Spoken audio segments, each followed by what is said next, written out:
చెప్పిన హామీలు అమలు చేయడం కోసం అడుగడుగు ముందుకేశాం. 64 లక్షల మందికి పింఛన్లు, 34,000 కోట్ల రూపాయలు ఒక్క సంవత్సరంలో ఇచ్చాం.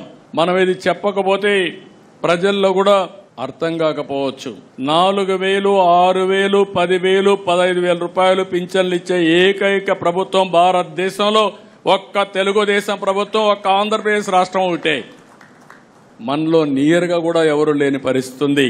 ఈ విషయం మీరు గుర్తుపెట్టుకోవాలి.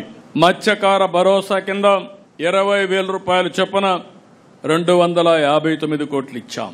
తల్లికి వందనం మనం హామీ ఇచ్చాం. ఎంతమంది పిల్లలుంటే అంతమంది పిల్లలకి ఇస్తామని చెప్పి 67,27,164 మంది విద్యార్థులకి 10,000 కోట్ల రూపాయలు ఇచ్చే ప్రభుత్వం తెలుగుదేశం ప్రభుత్వం ఒకేసారి. దీంట్లో కూడా మొన్న 1వ తరగతి 11వ తరగతి అడ్మిషన్స్ కావాలి, అడ్మిషన్స్ అయిన వెంటనే ఇస్తున్నాం. ఇంకొక పక్కన దీపం 2 కింద 2,601 కోట్ల రూపాయలు ఇచ్చాం. 3 సిలిండర్లు ఇస్తున్నాం. 55,57,000 మెట్రిక్ టన్నులు ధాన్యాన్ని కొనుగోలు చేశాం. 13,584 కోట్ల రూపాయలు పే చేశాం.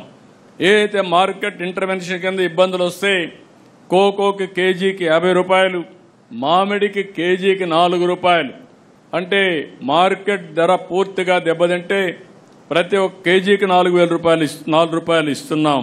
ఇంకో పక్క పొగాకైతే కొనేవాళ్ళు లేకపోతే మనమే కొనే పరిస్థితి.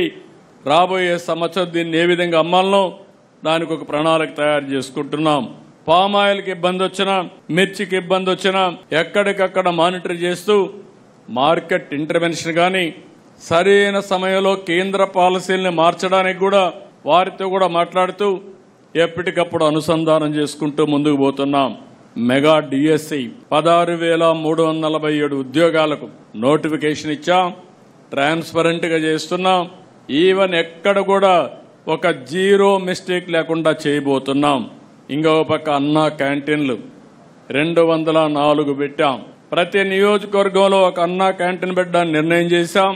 5 రూపాయలకే పేదవాడి ఆకలి తీరుస్తున్నాం. వచ్చే నెల కేంద్ర ప్రభుత్వం కూడా అన్నదాత సుఖీభవ కింద డబ్బులు ఇస్తారు. అదే రోజు మన డబ్బులు కూడా వేస్తాం. ఆ రోజున మీరందరూ భాగస్వాములై దీన్ని లాజికల్ గా తీసుకుపోయే బాధ్యత తీసుకోవాలి. ఈ సంవత్సరం నుంచి కేంద్రం ఇచ్చే సమయంలో మన వాటా కూడా వేసి ఏదైతే చెప్పిన మాట నిలబెట్టుకోవడానికి ప్రతి రైతుకు 20,000 రూపాయలు ఇచ్చే బాధ్యత మనది. ఆ విషయం మీరు గుర్తుపెట్టుకోవాలి. ఆడబిడ్డలకు ఉచిత ప్రయాణ సౌకర్యం ఆగస్టు 15 స్టార్ట్ చేస్తున్నాం. అన్ని కూడా ఎట్లా చేస్తే బాగుంటుందో వర్కౌట్ చేస్తున్నాం. ఇవన్నీ కూడా చేసి ఏమాత్రం ఇబ్బంది లేకుండా ఆగస్టు 15 నుంచి ఉచిత బస్సు ప్రయాణ సౌకర్యాన్ని కల్పిస్తాం. అర్చకులకు 15,000, నాయీ బ్రాహ్మణులకు 25,000, పాస్టర్లకు 5,000, ఇమాములకు 10,000, మౌజన్లకు 5,000 హానరోరియం పెంచాం.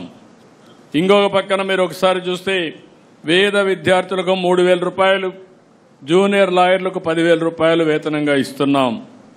ఇసుక పాలసీ తెచ్చాం.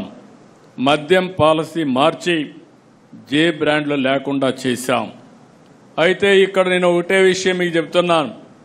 పాలసీలు ఎంత మంచివైనా దాన్ని అమలు చేయడంలో తూట్లు పొడిస్తే సమస్యలు వస్తాయి.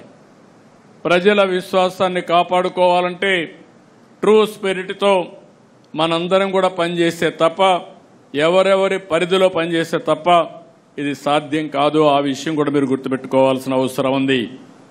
అమరావతి 15,000 కోట్ల రూపాయలు శాంక్షన్ చేశాం. మిగిలిన ఆర్థిక సమస్యలతో సంబంధాలు పెట్టుకుని వాళ్ళందరిది కూడా డబ్బులు తీసుకొచ్చి అన్ని కూడా పనులన్నీ ట్రాక్లో పెట్టాం. పోలవరం 12,500 కోట్ల రూపాయలు కేంద్రం ఇచ్చింది. రాబోయే 1.5 ఇయర్లో పూర్తి చేసి ఎట్టి పరిస్థితుల్లో 2027 నాటికి జాతికి అంకితం చేసే బాధ్యత ఈ ప్రభుత్వాంది. స్టీల్ ప్లాంట్కి 11,400 కోట్ల రూపాయలు ఇచ్చారు. 4-5 నెలల్లోనే విశాఖపట్నం స్టీల్ ప్లాంట్ ఒకప్పుడు అగమ్య గోచరంలో ఉండే ప్రాజెక్టుని ఈరోజు మీరు చూస్తే లాభాలు బాట నడిపించే పరిస్థితి తీసుకొస్తున్నాం. ఇంకో పక్క ఓర్వకల్లు కొప్పర్తి 5,000 కోట్ల రూపాయలు ఖర్చు పెట్టి అక్కడ ఇన్ఫ్రాస్ట్రక్చర్ పెట్టాం. నక్కపల్లి ఫార్మా ఇండస్ట్రీ కోసం ఇన్ఫ్రాస్ట్రక్చర్ ప్రాజెక్ట్ వచ్చింది. అదే మరి కృష్ణపట్నంలో క్రిస్ సిటీకి కూడా పనులు ప్రారంభమైన ముందుకు పోతున్నాయి. ఈ విషయంలో ఇంకొక విషయం మీరు గుర్తుపెట్టుకోవాలి.